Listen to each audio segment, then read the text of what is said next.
The man known to history as Leonid Brezhnev was born on the 19th of December 1906 in the town of Kamenskoye in Ukraine, then part of the Russian Empire. His father was Ilya Brezhnev, a factory worker who moved to Kamenskoye in 1894 from a village in the Kursk region in southwestern Russia.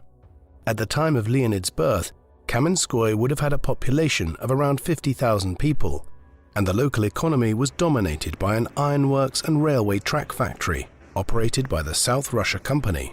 The rapid growth in the town's population during Brezhnev's childhood reflected the fast-paced industrialization of the Imperial Russian economy, which began in the late 19th century. Ilya started working at the rolling mill factory, part of the ironworks, in 1900, where working conditions were poor. Ilya worked 12 hours each day, but despite the increasing influence of socialist ideas among workers in Russian factories demanding better pay and conditions, he was not particularly interested in revolution and preferred to climb the social ladder through hard work. Leonid's mother, Natalia Mazalova, was the daughter of Denis Mazalov, who had moved to Kamenskoye from Yanakievo, near the city of Yuzovka, modern-day Donetsk, in eastern Ukraine. Accordingly, Leonid Brezhnev was half Russian and half Ukrainian, resulting in his ethnicity being given as Ukrainian in some documents and Russian in others. Natalia Brezhneva met her husband Ilya while she was bringing lunch to her father at the rolling mill, where the two men worked, and after their marriage in 1901, the couple had 4 children. Their first child, a daughter named Feoktista, was born in 1905 but died immediately. The birth of Leonid in 1906 was followed by daughter Vera in 1910 and son Yakov in 1912. Leonid Brezhnev was born in a single room rented by his parents and maternal grandparents from a furnace master in Kamenskoye, and in 1910 the family moved into their own rented flat. With Ilya away at work for most of the day, Natalia managed the household. During his childhood, Leonid was an active boy who enjoyed swimming in the river Dnieper and playing football, which at the time was considered a working-class sport. Details of Brezhnev's early education are limited, but in 1915 he enrolled in the local grammar school, where he studied Latin, German, French, Russian literature, history, biology, chemistry, physics, mathematics, geography, and art. Leonid's parents hoped that he would become an engineer and a respected member of the middle class, but the Russian Revolution of 1917 disrupted the comfortable existence the Brezhnevs had aspired to. Since 1914, the Russian Empire had been fighting against Germany, Austria-Hungary, and the Ottoman Empire in the First World War. After some early setbacks, by 1916 the Russian army was performing more effectively on the field, but the imperial government struggled to deal with the economic crisis that was engulfing the country as prices of food and fuel skyrocketed in the cities. A series of workers' demonstrations in early March 1917 forced Tsar Nicholas II to abdicate from the throne, and political power in the capital of Petrograd was inherited by the Liberal Provisional Government and the Socialist Petrograd Soviet of Workers' and Soldiers' Deputies. After a failed military offensive in the summer, the Provisional Government struggled to assert its authority and faced pressure from both left and right. This period saw an increase in support for Vladimir Lenin's Communist Bolshevik Party. The Bolsheviks were Marxists who supported a workers' revolution to overthrow the government and build socialism through a communist government by taking control of the economy for the benefit of the workers while eliminating social divisions. After building socialism, the Marxists believed that the state could gradually disappear, leading to a society which valued social equality and individual freedom. In the summer of 1917, the Bolsheviks were the only major political party to demand an end to the war, and in early November, the Bolsheviks seized power on behalf, in their view, of the people in what was known as the October Revolution, since Imperial Russia continued to use the Julian calendar, which was 12 days behind the Gregorian calendar. Soon after taking power, the Bolsheviks changed their official party name to the Communist Party and moved the capital from Petrograd to Moscow. In March 1918, the Bolsheviks signed the Treaty of Brest-Litovsk with Germany, agreeing to hand over large parts of the former empire, including Belarus and Ukraine. In June 1917, the Ukrainian People's Republic declared independence from Russia, but by the end of the year, the Bolsheviks took over the government in Kiev, sacking Kamenskoye in the process. Over the next 3 years, the town changed hands over 20 times, as competing factions vied for control of Ukraine in the Russian Civil War. After the Treaty of Brest-Litovsk, the Germans established a right-wing government known as the Hetmanate until Germany's defeat in the First World War in November 1918. In 1919, Kamenskoye was occupied in turn by the Cuban Cossacks, General Anton Denikin of the anti-Bolshevik White Army and the Ukrainian anarchist Nestor Makhno's Green Army, before the Bolshevik Red Army finally established control. Under the Bolsheviks, the school Leonid attended was renamed the First Workers' School, and many of his former teachers lost their lives during the constant political upheavals. After surviving the typhus epidemic in early 1921, the 14-year-old Brezhnev left school that summer. The factory in Kamenskoye had stopped production in 1919, and in 1921 Ilya Brezhnev decided to take his family back to his native village near Kursk. For the next 2 years, Leonid may have worked as a porter to help his family survive. During the Russian Civil War, the Bolsheviks seized control of the rural economy and requisitioned grain to feed its army and the cities. But in 1922, Lenin introduced his new economic policy, which reinstated a limited market economy in the countryside, improving economic conditions in the country. That same year, the socialist republics of Russia, Ukraine, Belarus, and the Caucasian states of Armenia, Georgia, and Azerbaijan formed the Union of Soviet Socialist Republics, or the Soviet Union. In 1923, Brezhnev enrolled in the Technical College of Land Management in Kursk to study agriculture. He later claimed to an aide that he financed his studies by working as an extra at the local theatre, where he developed a talent for acting and an interest in poetry. His favorite poet was Sergei Yesenin, and he also attended a reading by the revolutionary poet Vladimir Mayakovsky in Kursk. Brezhnev wrote revolutionary poetry of his own, and in 1923 he joined the Komsomol, the Bolshevik youth organization. His support for the Bolsheviks seems to have been rooted in his desire for social advancement, and he was not part of the wave of Komsomol members who joined the party on Lenin's death in 1924. In 1925, he met Victoria Denisova, a student at the Technical College of Medicine, whom he married in March 1928. The couple had 2 children, a daughter named Galina in 1929 and a son, Yuri, born in 1933. Brezhnev graduated from college in May 1927 and became a land manager in Kursk Oblast or province. But after a year, he and his new wife moved to the Urals, near the city of Sverdlovsk, the former and future Ekaterinburg. The start of Brezhnev's career coincided with radical changes in agricultural policy introduced by the Communist Party leadership in Moscow. The Communist Party had agreed to a system of collective leadership after Lenin's death, but the leaders disagreed about whether to keep the new economic policy or to impose state control over agriculture and continue the work of building a true communist state. By 1927, General Secretary Joseph Stalin and his ally Nikolai Bukharin had outmaneuvered their rivals by supporting the new economic policy. By controlling the Communist Party apparatus, Stalin had become the most powerful leader in the Soviet Union.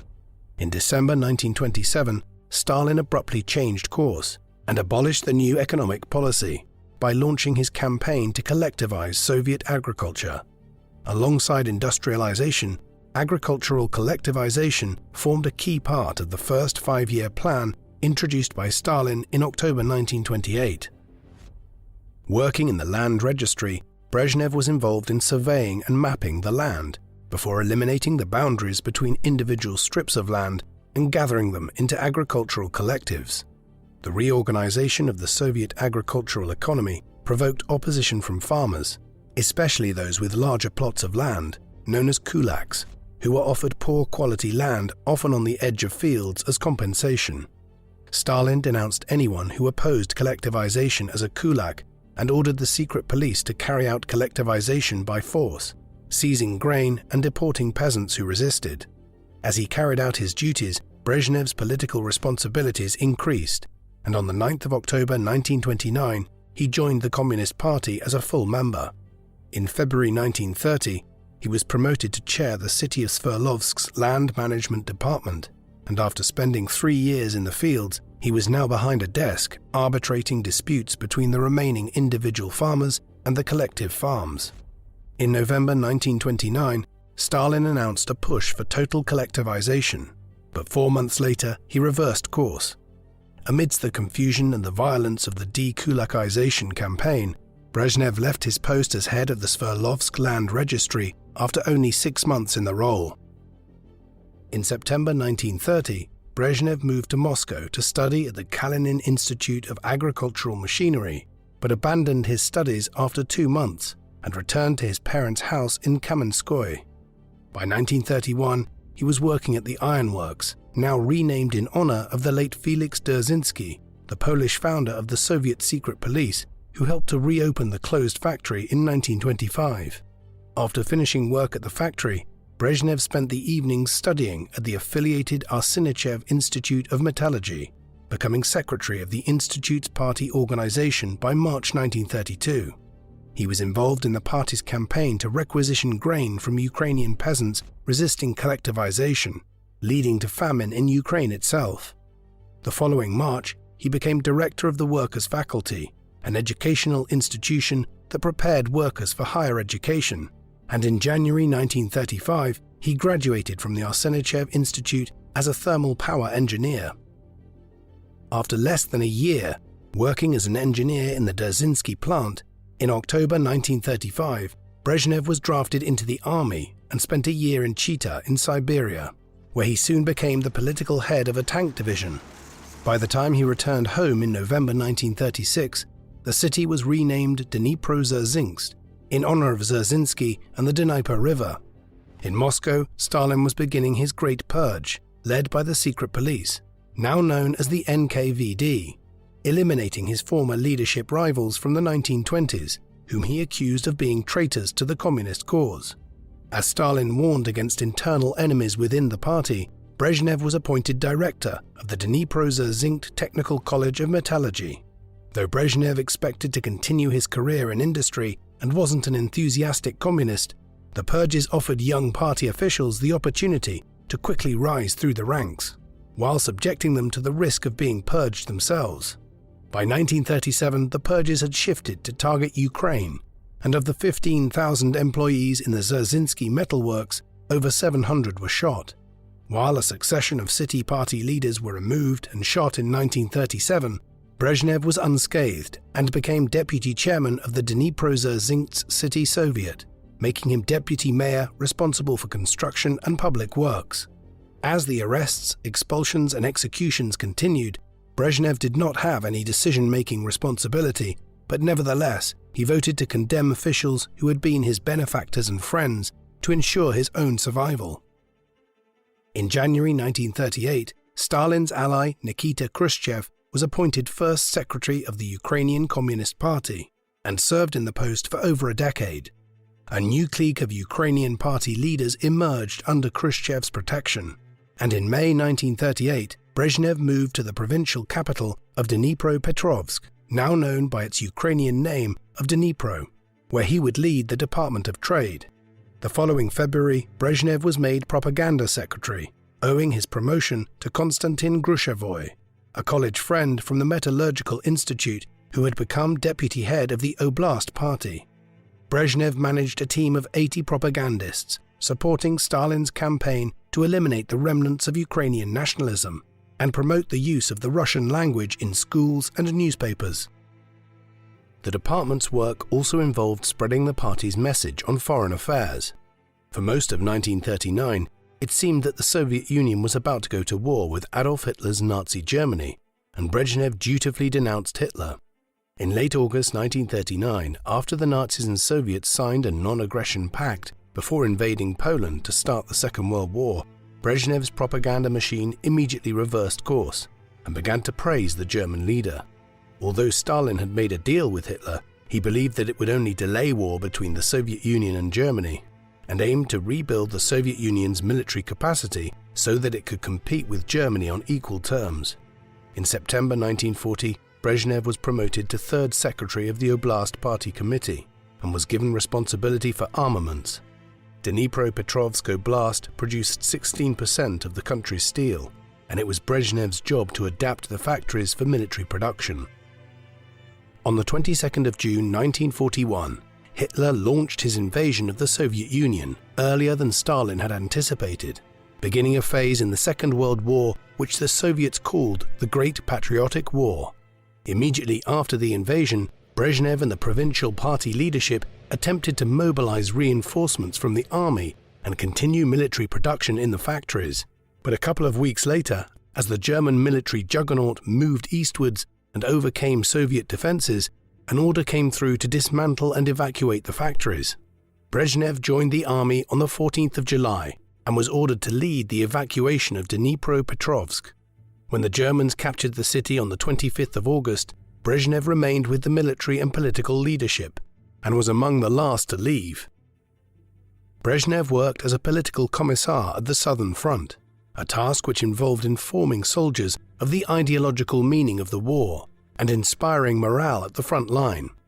The role did not involve any military combat, and Brezhnev spent much of his time organizing supplies for the men behind the front lines.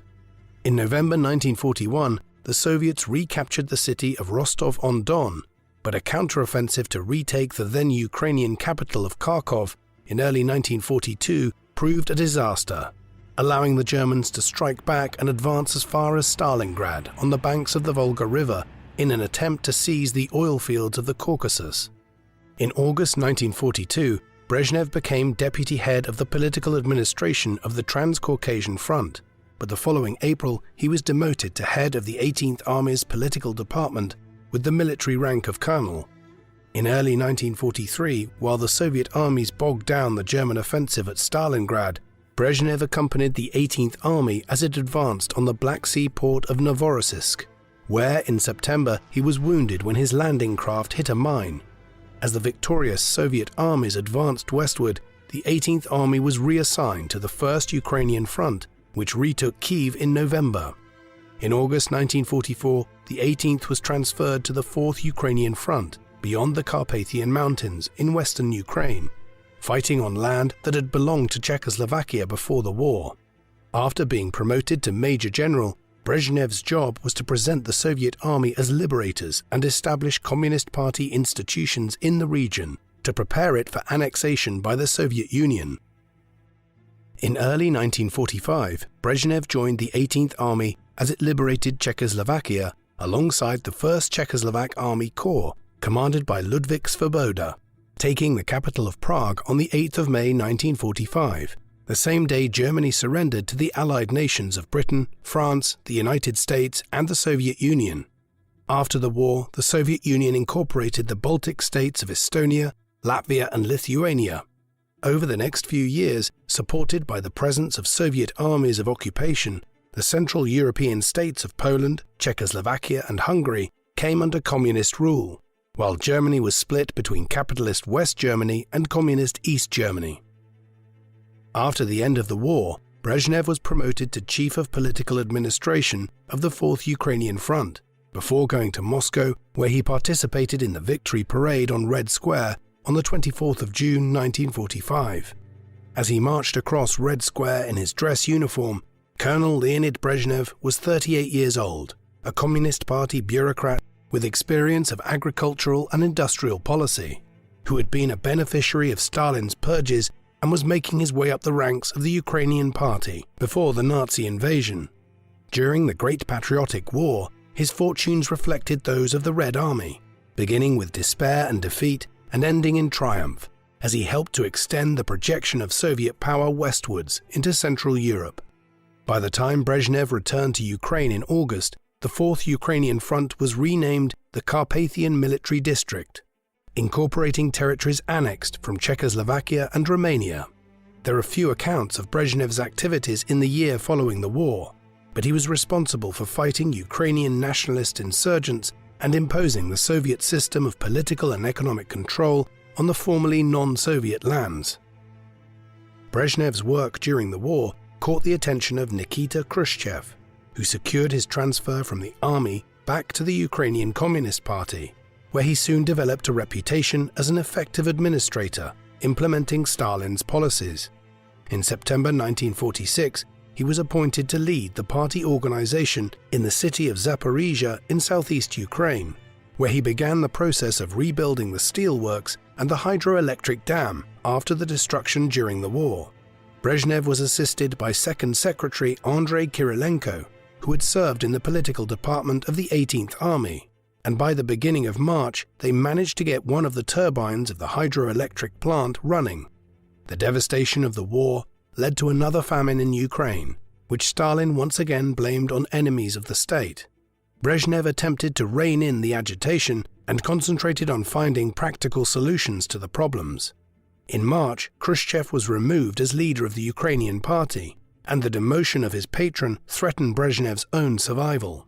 Brezhnev focused on fulfilling Stalin's ambitious reconstruction objectives, and after the steel plant returned to operation in October 1947, he was awarded the Order of Lenin by Stalin in December, and before the year was out, Khrushchev had been reappointed First Secretary in Ukraine.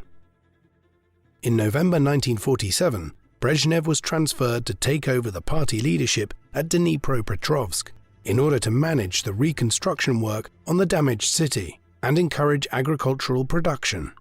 During these years, he built up a network of political associates nicknamed the Dnipropetrovsk Mafia, who would remain loyal supporters as Brezhnev rose up the party ranks in the ensuing decades.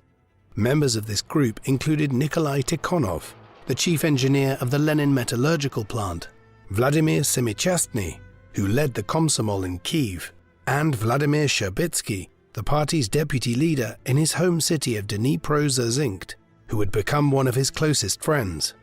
In recognition for leading the reconstruction of Dnipropetrovsk, in January 1949, Brezhnev was elected to the Central Committee of the Ukrainian Communist Party.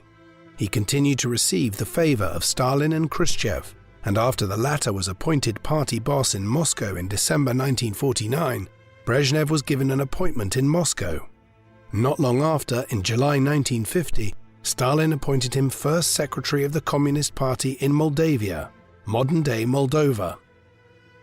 Nestled between Soviet Ukraine in the northeast and the independent Socialist Republic of Romania to the southwest, Moldavia had previously been an autonomous republic within Ukraine, but in 1940 it was enlarged by the annexation of the Romanian regions of Bukovina and Bessarabia. It was the poorest of the Soviet republics in Europe and suffered terribly during the post-war famine. As in Ukraine, Stalin responded with repression, and in July 1949, 35,000 people were deported by the NKVD. The crackdown did nothing to improve conditions and prompted Stalin to send Brezhnev to the Moldavian capital of Chisinau. Stalin regarded Brezhnev as a reliable and effective party operative who would implement orders from Moscow without complaint, but Brezhnev exercised control of his party colleagues through collective decision-making rather than intimidation, and was prepared to give subordinates second chances rather than dismissing them straight away. This approach increased party discipline and motivated his colleagues to take action to meet the ambitious agricultural quotas demanded by Moscow. In order to encourage peasants to join collective farms, he promoted ideological education through propaganda, rather than threats or punishments, and by March 1951, he claimed that agricultural collectivization in Moldavia was complete. During his stint in Moldavia, Brezhnev also built a thermal power station and began work on a hydroelectric dam on the Dniester River.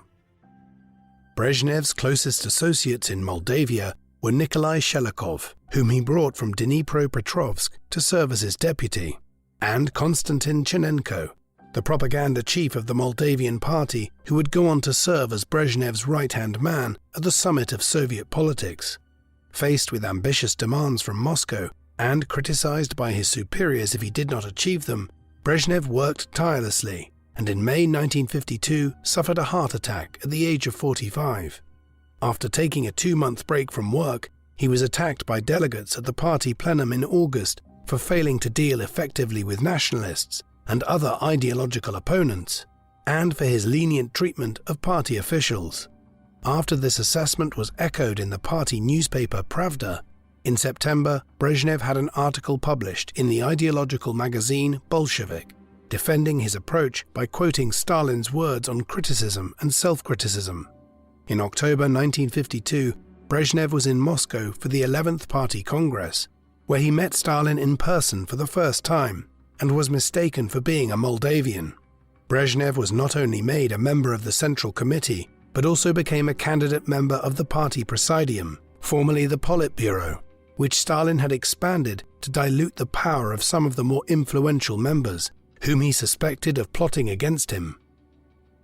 In late 1952, Brezhnev and his family left for Moscow, moving into a 3-room apartment in western Moscow, which became his permanent home in the capital.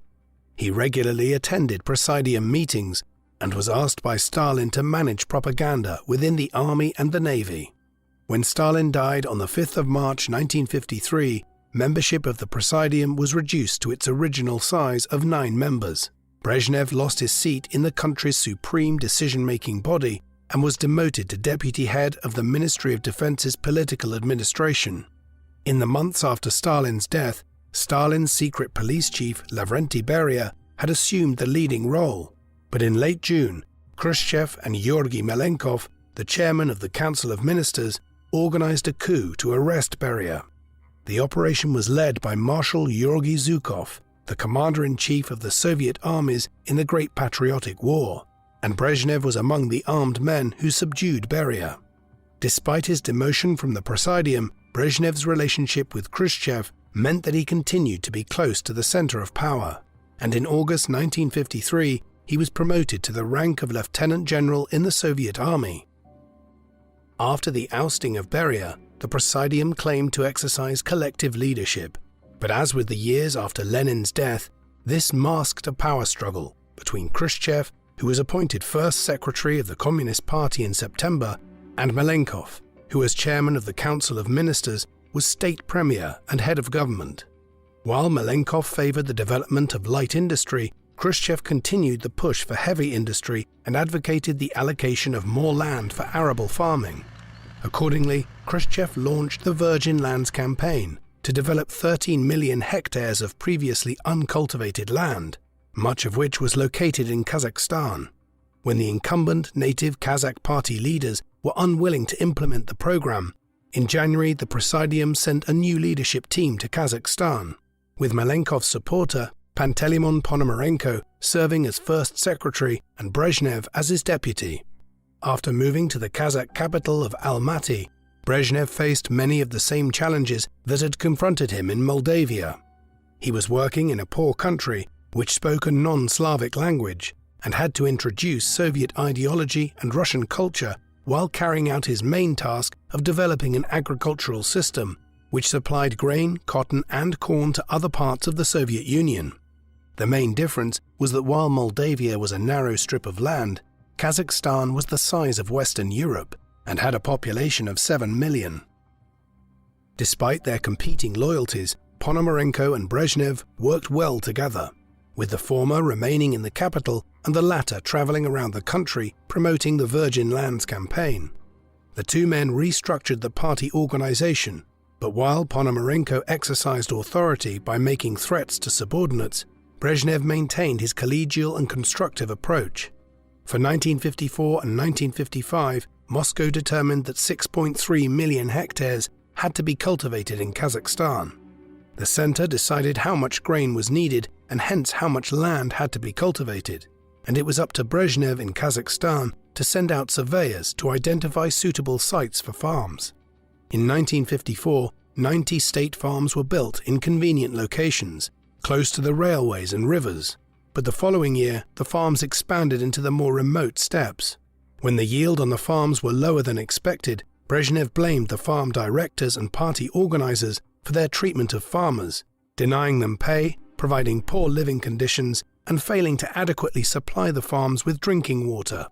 Despite these setbacks, Khrushchev continued to expand the Virgin Lands program, and in 1955 Brezhnev had to organize 250 new collective farms and accommodate 170,000 farm workers. The material aid provided by Moscow in terms of supplies and farm machinery was not enough. The newly arrived workers often had no farming experience, and seeds were often sown on unplowed fields. Ponomarenko and Brezhnev attempted to address the problem of low yields by establishing academic institutions to study new planting methods. But despite the unsuitable soil and the inexperienced farmers, Khrushchev insisted on planting corn for livestock feed, and Brezhnev dutifully defended the policy in Kazakhstan, only for drought in the summer of 1955 to threaten the entire 700,000 hectares planted. In the meantime, livestock farms in Kazakhstan struggled due to a shortage of feed, resulting in the deaths of hundreds of thousands of animals in winter. While the failure to keep animals alive put pressure on the leadership of the Kazakh party, Ponomarenko's dismissal as first secretary in May was the result of Khrushchev gaining the upper hand in his power struggle with Malenkov and securing his dismissal as premier in February. With Khrushchev firmly in charge, Brezhnev became first secretary of Kazakhstan in August 1955. In the absence of Ponomarenko, Brezhnev developed a close working relationship with Dinmukamed Kunyayev, who had been appointed chairman of the Council of Ministers in Kazakhstan in April. In February 1956, Brezhnev traveled to Moscow for the 20th Party Congress, where he returned to the Presidium as a candidate member. At a closed session on the 24th of February, Khrushchev delivered his so-called secret speech, denouncing Stalin for his repressive rule and his mismanagement of the Soviet economy. Although Brezhnev was not known to make long speeches in the Presidium, he supported Khrushchev on most issues. In late 1956, when an uprising broke out in Hungary in support of the reformist communist leader Imre Nagy, Brezhnev was involved in compiling a list of loyal Hungarian officials whom Moscow could rely on. When Soviet tanks suppressed the uprising in early November and János Kadar emerged as Nagy's successor, Brezhnev was one of 3 Presidium members to go to Budapest to deliver Moscow's blessing for the changing government. In 1957, Khrushchev proposed devolving economic decision-making from the government ministries in Moscow to the regions. This encouraged an attempt to depose Khrushchev by his former rival Malenkov, supported by Stalin's associates Lazar Kaganovich, former Foreign Minister Vyacheslav Molotov, Marshal Klement Voroshilov, as well as Premier Nikolai Bulganin, who Khrushchev had appointed to succeed Malenkov 2 years earlier. At a Presidium meeting on the 18th of June, 7 full Politburo members called for Khrushchev's dismissal. As a candidate member, Brezhnev did not have voting rights, and when he spoke in defense of Khrushchev, he was shouted down by Kaganovich and collapsed unconscious. Though Khrushchev initially believed that Brezhnev faked the illness and wanted to save his own skin, Brezhnev sent Khrushchev a letter the following day assuring him of his support. As the denunciations continued in the Presidium the following day, Central Committee members stormed the meeting and demanded a special plenum, which was convened on the 22nd of June. During the plenum, Brezhnev attacked Kaganovich, Malenkov and Molotov and accused them of complicity in Stalin's terror. Khrushchev survived the coup and Brezhnev became a full member of the Presidium.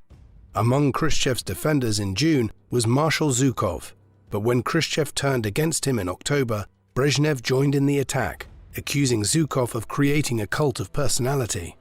Brezhnev also rallied behind Khrushchev when he dismissed Bulganin as premier in 1958 and took the office himself, combining leadership in the party with the leadership of the government. Brezhnev's loyalty to Khrushchev continued to be rewarded, and in March 1958 he was given responsibility for heavy industry and armaments, including the space program.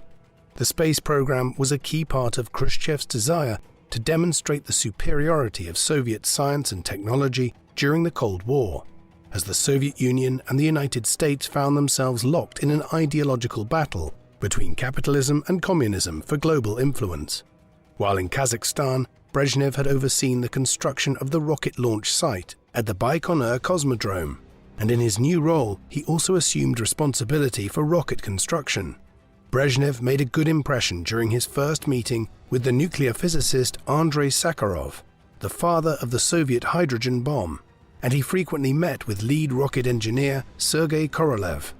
While the Soviet space program had its fair share of tragedies during these early days, Brezhnev took credit for the launch of satellites and basked in the glow of Yuri Gagarin's spaceflight on the 12th of April 1961. On the 7th of May 1960, Brezhnev was elected chairman of the Presidium of the Supreme Soviet, the Soviet Union's rubber-stamped legislature. The position made Brezhnev head of state and had previously been regarded as an honorary role for an elder statesman. But unlike his predecessor, Marshal Voroshilov, Brezhnev's prestige was enhanced by being able to represent the Soviet Union abroad, supporting Khrushchev's efforts to seek a peaceful accommodation with the capitalist West, a process known as détente. While Brezhnev had plenty of experience with agriculture, industry and defense, this was the first time he was seriously involved in foreign policy. He supported Khrushchev's vision of promoting the superiority of the Soviet system, making 15 foreign trips between 1961 and 1964. Khrushchev took a greater interest in Africa, offering to work alongside nationalist anti-colonial movements while also reminding the African nations that Russia never had any African colonies. During his first foreign trip in early 1961, Brezhnev visited Morocco, Guinea and Ghana, where he signed trade agreements and called for the withdrawal of French troops from Algeria and the Belgians from Congo. He continued to spread the anti-colonial message in India and Afghanistan, and on a visit to Iran in 1963, he welcomed increased economic cooperation, even as he recognized that the Shah was dependent on the United States. Brezhnev did not neglect fellow communist states in Europe, establishing a close relationship with Marshal Tito in Yugoslavia, and appealing to locals by recalling his wartime experiences during a visit to Czechoslovakia. Brezhnev continued to work closely with Khrushchev on the space program, and also with him on his efforts to de-Stalinize the Soviet Union.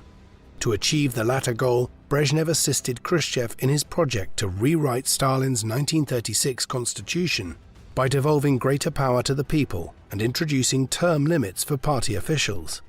Within the space of 20 years after the end of the Second World War, Brezhnev had helped to rebuild Ukrainian industry, strengthened Soviet rule in Moldavia, initiated the Virgin Lands program in Ukraine, and contributed to the Soviet Union gaining an early lead over the United States in the space race. By 1964, he was Khrushchev's right-hand man and enjoyed a similar degree of international recognition as the first secretary. However, by 1964, Brezhnev was losing patience with Khrushchev's tendency to transfer party leaders to new posts without prior consultation, undermining his own patronage networks in Ukraine, Moldavia, and Kazakhstan. While Khrushchev was developing his own personality cult, Brezhnev and his Presidium colleagues were feeling increasingly insecure and were regularly subjected to insults from the first secretary. In July 1964, Khrushchev appointed Anastas Mikoyan to replace Brezhnev, who was demoted to Joint Central Committee Secretary, alongside Nikolai Podgorny. Throughout the year, Brezhnev was recruiting plotters to oust Khrushchev, including Ukrainian party boss Pavlo Shelest and secret police chief Vladimir Semichastny. The stakes increased when Khrushchev told the Presidium in September that he would disband it after returning from his holiday with Mikoyan at Pitsunda in Georgia. After securing the support of Defense Minister Marshal Rodion Malinovsky, on the 12th of October, Brezhnev summoned Khrushchev to Moscow for an urgent meeting. After Khrushchev and Mikoyan returned to Moscow on the 13th of October, Brezhnev summoned a meeting of the Presidium, where over 2 days all the members of the body joined in the denunciations of Khrushchev's cult of personality, his failed economic policies, and his party reorganization, which involved splitting the party into separate branches, with responsibility for agriculture and industry respectively. Even Mikoyan admitted that Khrushchev had made mistakes, though he suggested a face-saving arrangement for the first secretary. When he was finally given a chance to respond, Khrushchev conceded defeat, and a plenum of the Central Committee that evening endorsed Khrushchev's dismissal. The plenum decided to separate the posts of First Secretary and Premier, with Brezhnev becoming First Secretary and Deputy Premier Alexei Kosygin becoming Premier. Mikoyan remained as head of state for another year, before being replaced by Podgorny. After assuming control of the party apparatus, Brezhnev placed his ally Dmitry Ustinov in charge of defense, with Fyodor Kulakov as Secretary of Agriculture, while responsibility for industry went to his old friend Andrei Kirilenko.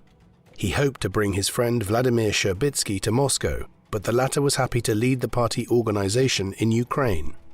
The deposed Khrushchev was given a dacha and put under house arrest until his death in 1971. In order to consolidate his power and avoid Khrushchev's fate, Brezhnev led the party by assuring his Presidium colleagues that both their lives and their jobs would be secured, and in 1966 he overturned Khrushchev's term limits and rotation of office policy, renaming the Presidium the Politburo and his office of First Secretary to General Secretary. The Politburo members saw the General Secretary as their protector, and Brezhnev maintained friendly relations by inviting them to football matches at the CSKA Moscow Stadium and traveling with them to their neighboring dachas in the Crimea. Brezhnev used social events not only to encourage a sense of camaraderie, but also to assert his dominance among the all-male Politburo. He enjoyed hunting at Zavidovo to the west of Moscow and proved to be the best shot among his Politburo colleagues, until his health began to fail in the mid-1970s. He was passionate about fast cars and was personally behind the wheel driving to his hunting trips or his Crimean holidays, and his private collection included a Rolls-Royce, 2 Mercedes and a Cadillac gifted by foreign leaders. Brezhnev also continued to indulge in his passion for the arts, charming the ballerina Maya Plisetskaya and the opera singer Galina Vishnevskaya. In Politburo meetings, Brezhnev rarely spoke first and allowed his fellow leaders to give their views before making the closing speech himself. Brezhnev instituted the practice of collective speechwriting to give his comrades the sense that they were involved in the decision-making process. He had been an effective propagandist and preferred to speak simply and directly to the people, rather than litter his speeches with Lenin quotes on the grounds that no one would believe he had read Lenin's works anyway.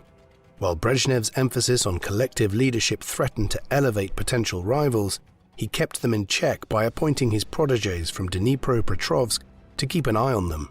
In December 1965, Brezhnev and Podgorny secured the dismissal of the ambitious Alexander Shelepin, who, as deputy premier and chairman of the party and state control committee, had hopes of leading the party himself. Despite his dismissal, Shelepin continued to exercise his influence via his friend Vladimir Shemichastny, but in 1966, Brezhnev managed to appoint his protégé, Nikolai Shelikov, as Minister of the Interior to counter Shemichastny's KGB.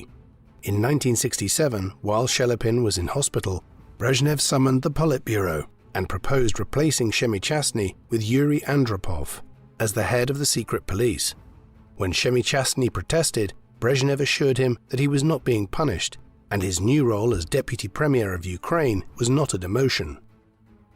Brezhnev's desire to bring stability and security to party leaders and members was also reflected in his mission to improve the livelihoods of the Soviet people. In 1964, he formulated his plans to create the material and technological foundations of communism and to increase our people's standard of living. Having already helped Khrushchev institute a minimum wage for workers of 40 rubles a month, in the 5-year plan introduced in 1966, Brezhnev proposed increasing this to 60 rubles a month, while reducing prices and taxes. In September 1967, the 50th anniversary year of the October Revolution, Brezhnev introduced a package of social reforms which included the increase in the minimum wage, an increase in holiday entitlement from 12 to 15 days, a uniform retirement age of 60 for men and 55 for women, and a 5-day working week. Within 10 years, average real wages had increased by 25%, and much of the Soviet population lived more comfortable lives than they did under Stalin or Khrushchev. In addition to improving lives in the cities, Brezhnev was also determined to improve conditions in the countryside. Artificially low prices for food in the cities meant that the farms did not receive enough money to pay collective farmers a sufficient wage, and Brezhnev decided that the central government should pay the farms enough to cover their production costs and pay their workers a decent wage. Recognizing that Soviet farms were far less productive than those in Western Europe or the United States, Brezhnev's priorities were to develop irrigation, increase the adoption of agricultural technology, and encourage the production and use of fertilizers. Droughts in 1971 and 1972 worsened the situation in the countryside. forcing the Soviet Union to import 25.4 million tons of grain from abroad. A bumper harvest in 1973 created a new problem, as there were not enough trucks to transport all the crops before they spoiled. Brezhnev was even more worried about meat shortages, and was horrified to hear that in the winter of 1968 to 1969, 12 million animals had died. In a blow to his efforts to demonstrate the superiority of the Soviet system, Brezhnev was forced to import animal feed from the United States, buying $750 million worth in 1972 alone. Brezhnev favored decentralizing economic policymaking, and in 1965 he tasked Premier Alexei Kosygin with introducing economic reforms. These reforms weakened Gosplan, the state planning directorate, and made company directors responsible for setting targets, while reintroducing central ministries to coordinate economic policy. As part of the general policy to improve the standard of living, Brezhnev championed the production of consumer industrial products, including household appliances and furniture. This was accompanied by a housing construction campaign to move families from communal apartments to new housing with their own kitchens and bathrooms. By 1980, Brezhnev claimed that 80% of the urban population lived in their own homes, thus further parting with decades of Soviet policy. In a further attempt to inspire Soviet individualism, Brezhnev encouraged the production of cars, and in August 1966, the Soviet Union entered an agreement with Italian manufacturer Fiat to build 600,000 cars a year in the city of Togliatti on the Volga, renamed after the leader of the Italian Communist Party. In spite of the focus on consumer products, while workers' wages increased, Soviet production was unable to keep up with the demand, leading to shortages in shops. For all of Brezhnev's promises of economic prosperity, while economic growth stood at 5% in the 1960s, by the 1970s it had fallen below 3%, later labeled as the era of stagnation.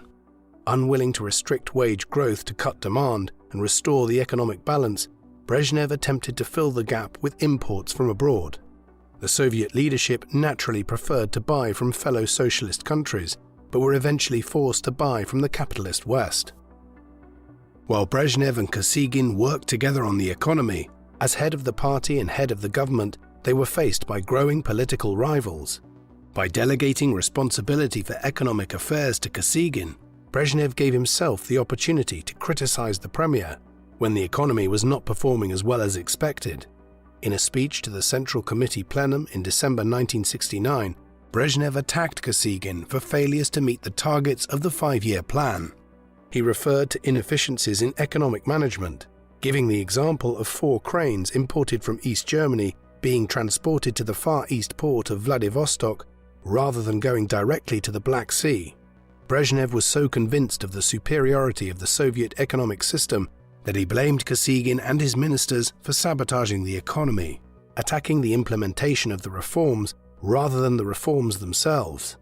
Acknowledging a shortage of labor in the country, Brezhnev pushed for greater efficiency and improved economic management to increase productivity. While rejecting Stalin's methods of control, Brezhnev also believed that the economic productivity challenges were down to party officials not working hard enough to achieve their targets, as Brezhnev had done earlier in his career in Ukraine, Moldavia, and Kazakhstan. While he severely reprimanded Kosygin and other individuals he considered responsible for the country's poor economic performance, in accordance with his leadership style, he preferred encouragement to threats. As the shortages worsened in the 1970s and black markets sprang up to enrich corrupt officials, Brezhnev refrained from investigating his subordinates. As his power struggle with Kosygin continued through the 1970s, Brezhnev strengthened his authority in 1971 by expanding Politburo membership from 11 to 15, allowing him to appoint 4 allies to the supreme decision-making body. In July 1976, after Kosygin suffered a boating accident resulting in a hospital stay of more than 2 months, Brezhnev appointed his Dnipropetrovsk friend Nikolai Tikhonov as first deputy premier to Kosygin. The premier's health continued to fail, and in October 1980, 2 months before his death, he submitted his resignation and was replaced by Tikhonov. In the meantime, Brezhnev also worked to push aside Podgorny. after Khrushchev's constitutional reform had been set aside following his removal from power in 1964, Brezhnev introduced a new constitution in 1977, based in part on the work he did for Khrushchev. The constitution increased the powers of the head of state, and Brezhnev successfully engineered his election to the post at Podgorny's expense. In the 1977 constitution, Brezhnev announced that the Soviet Union had successfully become a developed socialist society, and the next stage was to build communism, anticipating a greater role for the people. While Brezhnev's rule is associated with the return to Stalinist political repression following a period of relatively liberal rule under Khrushchev, Brezhnev's biographer Suzanne Schattenberg claims that fewer people were imprisoned for anti-Soviet activities under Brezhnev than under Khrushchev. Brezhnev left the task of dealing with political dissidents to the KGB under Shemichastny and Andropov. In 1966, the show trial of writers Yuli Daniel and Andrei Sinyavsky, who were sentenced to 5 and 7 years in labor camps, led to comparisons to the Stalinist era.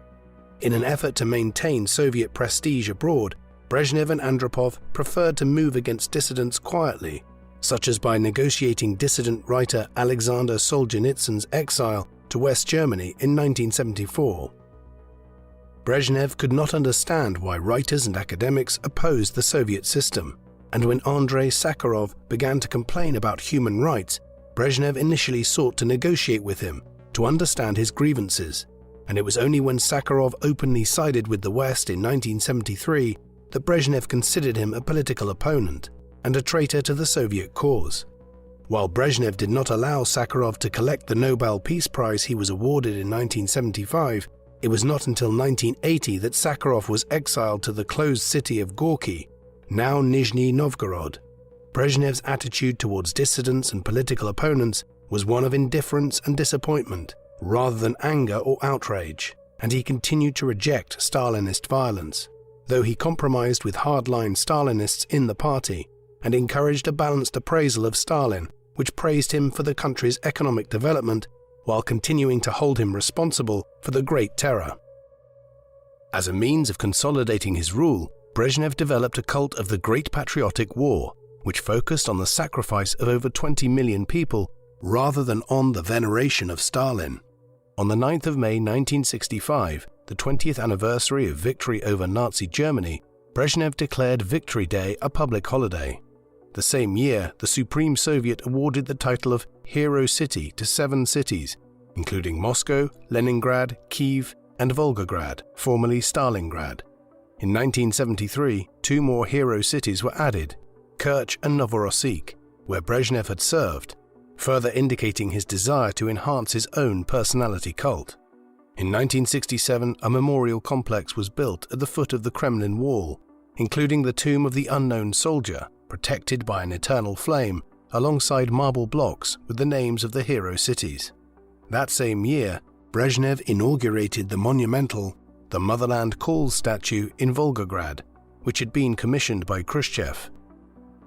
As General Secretary of the Communist Party, Brezhnev had no formal role in foreign policy, which was the responsibility of Podgorny, Kosygin, and Foreign Minister Andrei Gromyko. Brezhnev did have a role in relations with the leaders of fellow communist states, including Poland, East Germany, Czechoslovakia, Hungary, Bulgaria, and other members of the Warsaw Pact alliance of communist states. In December 1967, when invited to intervene in the leadership crisis facing the Czechoslovak Communist Party, Brezhnev supported the young and dynamic Alexander Dubček over the unpopular incumbent Antonin Novotny. When Dubček introduced reforms to liberalize the party's economic and political control in the Prague Spring, the more hardline members of the Warsaw Pact were afraid that they would be facing similar demands for reform. Brezhnev initially allowed Dubček a free hand, but by the beginning of May, the General Secretary began to lose faith in Dubček's ability to hold the party together. The Politburo was afraid that Dubček was seeking to abolish communism altogether, and after failed negotiations at the end of July, the tanks of the Warsaw Pact rolled into Prague on the 21st of August. Dubček and several other reformers were taken to Moscow, where Brezhnev forced them to sign a document reversing the reforms. The Czechoslovak leader returned to Prague on the 27th of August, but was removed from power the following April. The intervention in Prague was followed by a statement from Brezhnev that the Soviet Union was prepared to defend socialist rule in the Eastern Bloc, known in the West as the Brezhnev Doctrine. Like his predecessor Khrushchev, who was scarred by the experience of the Second World War, Brezhnev supported a policy of détente, seeking a peaceful relationship with the West. Brezhnev sought to establish direct channels of communication with Western leaders, both to go around the foreign ministry under the hardline Gromyko and to present himself as a pragmatic European statesman rather than a communist ideologue. In 1970, Brezhnev set up a channel with West German Chancellor Willy Brandt, winning his trust by informing him about internal rivalries in the Politburo. On the 12th of August 1970, Brezhnev invited Brandt to the Soviet capital to sign the Treaty of Moscow, which recognized the borders of the two Germanies. While Gromyko and Kosygin signed the document on behalf of the Soviet Union, Brezhnev was present for the ceremony. The occasion allowed Brezhnev and Brandt to meet for the first time, and the two men became close friends. And in 1971, Brandt would join Brezhnev on his holiday in the Crimea. Brezhnev closely followed Brandt's struggle to ratify the treaty, which passed by one vote in 1972. Brezhnev was also keen on seeking a closer diplomatic relationship with France, and in October 1970, French President Georges Pompidou visited the Soviet Union for talks, and the two leaders agreed to have an open dialogue. In 1971, Brezhnev paid a return visit to France, where he admitted to Pompidou that the Soviet economy was struggling and proposed closer trade relations. In addition to Brandt and Pompidou, Brezhnev's ultimate aim was to open a dialogue with President Richard Nixon of the United States. After a border conflict between the Soviet Union and China along the Ussuri River in 1969, Nixon sought to take advantage of the Sino-Soviet split by initiating talks with both countries, and after his visit to China in February 1972, Nixon went to Moscow in May. Brezhnev and Nixon agreed to put aside their ideological differences, and the General Secretary reminded the President of the wartime cooperation between Stalin and President Roosevelt. The Soviets and the Americans had begun the Strategic Arms Limitation Talks, SALT, in 1969, and following the end of the first round of talks, Brezhnev and Nixon signed the Anti-Ballistic Missile Treaty. In 1973, Nixon invited Brezhnev to the United States, and while at Camp David, the President presented the Soviet leader with a Lincoln Continental. While Nixon sat in the passenger seat, Brezhnev drove down a steep slope at 50 miles an hour, approaching a sharp turn, ignoring Nixon's protests to slow down, before slamming the brakes and making the turn. Brezhnev hoped that demonstrations like these would persuade Western political leaders that he was just like them, but the Americans considered such behavior unstatesmanlike. In 1974, the three men with whom Brezhnev had built personal relationships all departed from the political scene. At the beginning of April, Pompidou died unexpectedly, and at the beginning of May, Brandt was forced to resign after an aide was exposed as an East German spy. In the United States, Nixon was fighting for his political life in the midst of the Watergate scandal. Brezhnev offered his American counterpart moral support and hoped he would stay on, but Nixon eventually resigned from the presidency on the 8th of August. The stress resulting from the unraveling of his foreign policy caused Brezhnev to become addicted to sleeping pills, and from late 1974 his health began to collapse. As a result of his tendency to be late for meetings after falling asleep for several hours, Brezhnev's meetings with foreign leaders were now attended by Gromyko and Konstantin Chernenko, fatally undermining his personal diplomacy approach.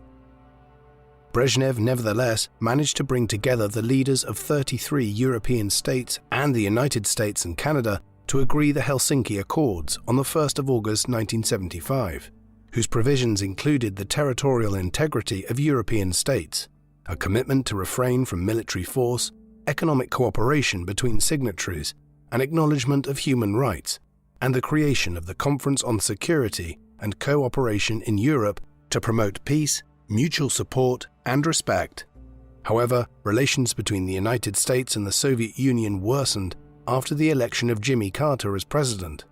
The idealistic Carter's insistence that the Soviets act on their Helsinki commitments and improve their record on human rights irritated Brezhnev, who had agreed with Carter's predecessors to set ideology aside. Despite their disagreements and Brezhnev's failing health, a further arms reduction treaty was signed by Carter and Brezhnev in Vienna in June 1979, but the agreement was not ratified by either side. In light of Brezhnev's illness, by the late 1970s, Soviet foreign policy was in the hands of KGB chief Andropov, Premier Kosygin, and Defense Minister Dmitry Ustinov. In April 1978, the Socialist People's Democratic Party of Afghanistan, under Nur Mohammad Taraki, seized power in a violent coup. Brezhnev and the Politburo had enjoyed cordial relationships with the previous Afghan government and refused calls for aid from Taraki when faced with the outbreak of internal rebellion in March 1979.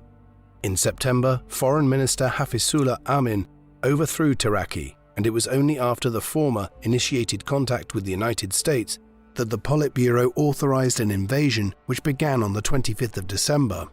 Brezhnev hoped that the intervention would be over in a few days, but the Soviets were unable to pacify the country and withdrew 9 years later. The Soviet invasion of Afghanistan fatally undermined Brezhnev's détente policy, and the West's boycott of the 1980 Moscow Olympics dealt a significant blow to Soviet prestige. In order to prevent another Afghan quagmire, when the Polish communist leadership in Warsaw requested Soviet intervention to crush Lech Walensa's Democratic Solidarity movement, the Politburo ruled out military force.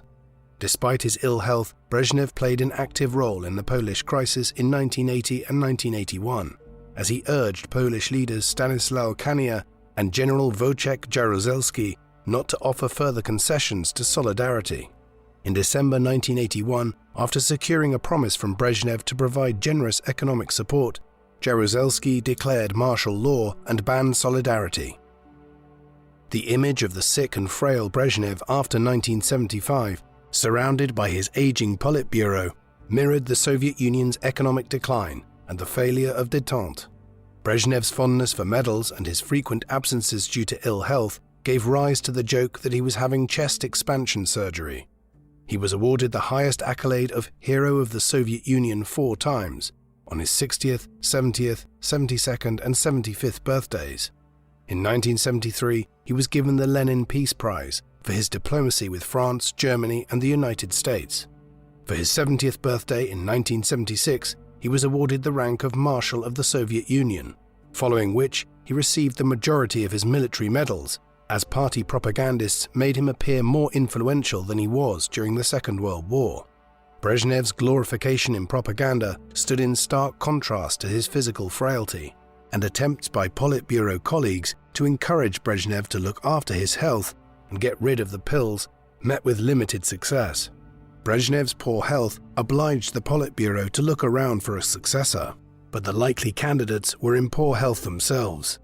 In 1978, the relatively young Fyodor Kulakov died at the age of 60, leading to his replacement by his 47-year-old protege, Mikhail Gorbachev, the man who would ultimately lead the Soviet Union to its collapse.